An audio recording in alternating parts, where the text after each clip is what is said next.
Assalamu alaikum wa rahmatullahi ta'ala wa barakatu. Yan uwa barkanku da yau, barkanku da wannan lokaci, barkanku da sake kasance da mu a cikin wannan tasha mai albarka. Dan uwa idan yau ne farkon ziyartar ka wannan tasha ta mu, kada ka manta ka danna mana alamar subscribe, kana ka danna alamar kararrawar sanarwa. Ta haka ne da zarar mun daura sabon bidiyo YouTube za ta gaggawa sanar da kai. Mun gode. Dan uwa kamar da kuka ta cikin wannan bidiyon za mu nuna muku wani sabon sirri ne dangane da WhatsApp. To dan uwa wannan sirrin da zamu nuna muku wani sirri ne wanda na san za ku ji daɗin shi, wanda insha Allah za mu nuna muku yadda yake aiki. Yan uwa na san daga cikin mu, wayansu daga cikin mu yawancin juma'a suna tura sakon barka da juma'a, wayansu daga cikin mu kuma suna tura irin invitation wani abu hakan nan, wayansu daga cikin mu kuma suna irin public wannan notice hakan nan wanda suna tura yan uwa da abokan arziki. Wani in ya tashi yana so ya tura mutane kamar mutum 20 sako, to amma bayan da iya sai je na makin 5 wanda WhatsApp ta bashi damar makin 5 ya tura mun sako. To yan ta wannan hanyar za mu nuna muku hanyar da za ku tura sakon a lokaci daya, wanda kuma zai tafi wa mutane a lokaci dayan, kuma wanda ko da yaushe misali in ka hada mutanen da kake so kana tura musu sakon nan, zaka hada su kaman a group ne, amma kuma ba group bane, kowa zai tafi mai sakon ne privately.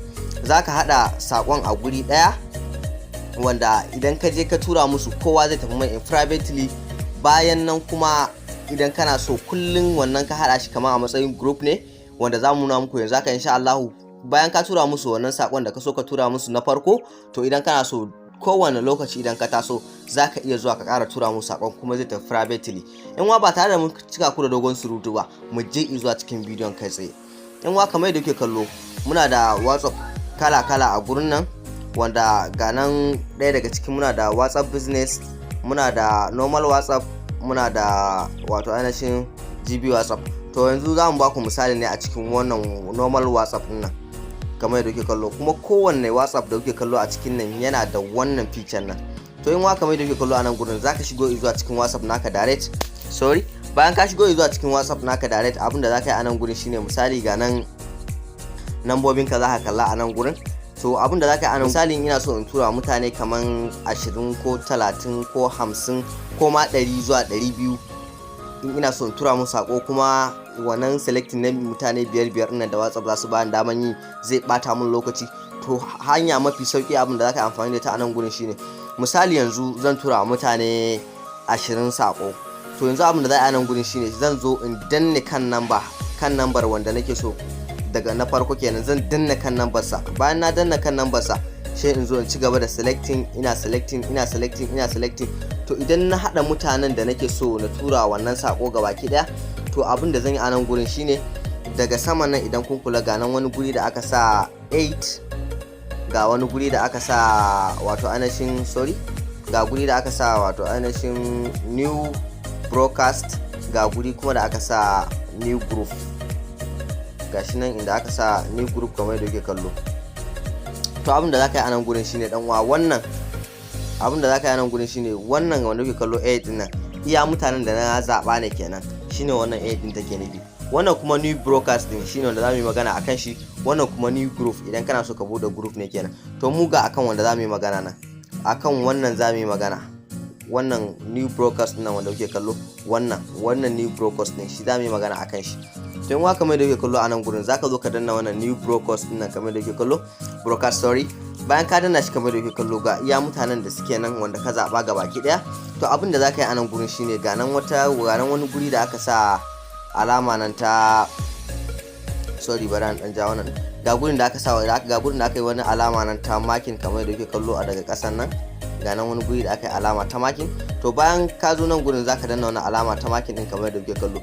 To bayan ya kaka nan gurin, kuna kallo daga saman nan ya sa 7 kuma ya sa recipient. To abin da zaka yi a nan gurin shine, yanzu misali idan na tura misali bari in sa sako kamar hi kamar da kuke kallo, gashi nan na sa hi a nan gurin. To misali na tura sakon nan, yanzu kuna kallo na tura mutanen nan, to yanzu gashi nan kuna ga mutane 7 ne a ciki. To idan na tura musu sakon nan, kowa zai tafi mai hi ne, wai ba zai ta mai a cikin group ɗaya bane. To misali yanzu tunda data mu arfe ne, saboda sakon ya tafi, mu misali muke barwa. To idan kana so ko da yaushe in ka zo kana tura mutane wannan sakon, abin da zaka yi a nan gurin shine, zaka zo ka danna wannan broadcast din nan da ka hada din gashi nan kana kallon da alama kamar ta irin mic hakan nan.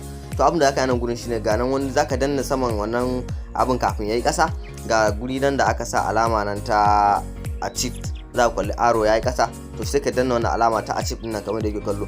To idan ka danna wannan alama ta achieve din za ka ga ya bar gurin nan gabaki daya, to za ka kalle shi ya zo nan wajen inda aka sa achieve din nan kamar da yake kallo. To sai ka zo ka danna kan achieve din nan, shine achieving message kenan. To bayan ka danna za ka kalli in ka sa wa an su ne ma daga ciki, idan baka sa ma to za ka kalle shi a gurin nan. To duba da bamu saki datar mu ta je ta kai wa kowa sakon nan ba, idan kun kula za ku kalla gashi nan sakon yana nan. To wannan ko da yaushe idan misali idan duk juma'a kake tura sakon barka da juma'a, to kullun idan ka zo ka tura sakon barka da juma'a zai tafi wa mutanen nan in privately, kowa zai tafi mai privately. To kaga maimakon ka zo kana shan wahala kana zaben mutum biyar kana tura musu, kaga zai yi matukar baka wahala. Amma anan zaka zo ka zabi iya mutanen da kake so ka tura, in ma duka contact naka zaka tura musu barka da juma'a lafiya zai tafi ba tare da ka sha wahala ba. To wannan ita ce hanyar da na san za ku yi matukar jin daɗin ta, domin wannan hanya za ta yi matukar taimaka muku. Kowane irin sako za ka tura, inda kana so ka tura shi in general ne, za ka yi amfani da wannan hanyar kuma lafiya kalau zai tafi, domin wannan hanya tana da matukar amfani. Yan uwa duka anan muka ka karshen wannan bidiyon namu. Idan ku ji daɗin bidiyon namu ku daure ku danna mana alamar subscribe, kana ku danna alamar ƙararrawar sanarwa, ta haka ne da zarar mun daura sabon bidiyo YouTube za ta yi gaggawa sanar da ku. Yan uwa idan bidiyon na ya burge kai, ku manta danna mana alamar like. Mun gode.